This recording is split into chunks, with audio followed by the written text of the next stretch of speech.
রিমালের জেরে লন্ডভন্ড হয়ে গিয়েছে ডায়মন্ড হারবার। বৃষ্টি আপাতত থেমেছে, কিন্তু বৃষ্টি থামতেই ডায়মন্ড হারবারের নতুন করে বিপত্তি। বৃষ্টি থামতেই ডায়মন্ড হারবারের জেলখানার সামনে সেখানে বটগাছ ভেঙে পড়ে বিপত্তি। হাই টেনশনের তার ছিঁড়ে বিদ্যুৎ বিচ্ছিন্ন হয়ে গিয়েছে গোটা এলাকা, দুমড়ে মুচড়ে গিয়েছে বেশ কয়েকটি দোকানঘর। কথা বলবো, নকিবউদ্দিন গাজী রয়েছেন আমাদের সঙ্গে সরাসরি, আমাদের প্রতিনিধি। নকিবউদ্দিন, তাহলে এখন এই মুহূর্তের কি পরিস্থিতি? কিছুটা হলেও কি ভোগান্তি কমানো সম্ভব হয়েছে নাকি না?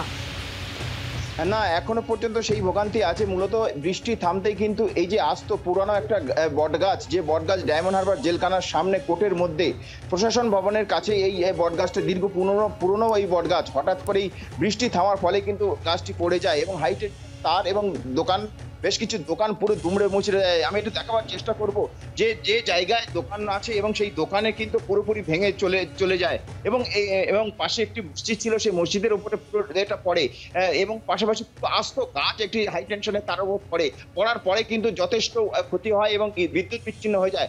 এই মুহূর্তে আমরা দেখতে পাচ্ছি সিভিল ডিফেন্সের যারা প্রতিরক্ষা দপ্তরের কর্মীরা আজ এসছেন, কুইক অ্যাকশন টিম যারা আছে তারা এসছেন এবং তারা পর্যবেক্ষণ করছে কিভাবে এটাকে কেটে দ্রুত গতিতে সরানো যাবে।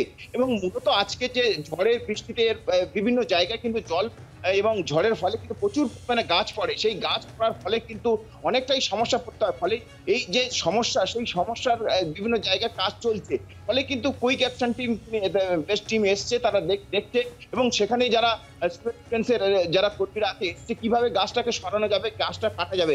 গাছটা কিন্তু ছোট নয়, যথেষ্ট বড় গাছ এবং আজ তো এই পুরনো অনেক দিনের, কয়েকশো বছরের এই পুরনো গাছ। এবং এইটা ডায়মন্ড হারবার, যেটা হচ্ছে কোর্ট, এই পুরনো কোর্টের মধ্যে আছে জেলখানার সামনে এবং যেখানে প্রশাসন ভবন, সেই প্রশাসন ভবনের এই কাছেই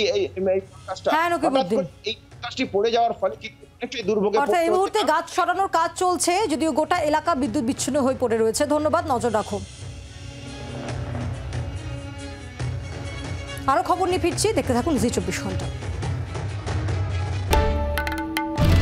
বাংলার আওয়াজ, বাঙালির আবেগ, জি 24 ঘন্টা।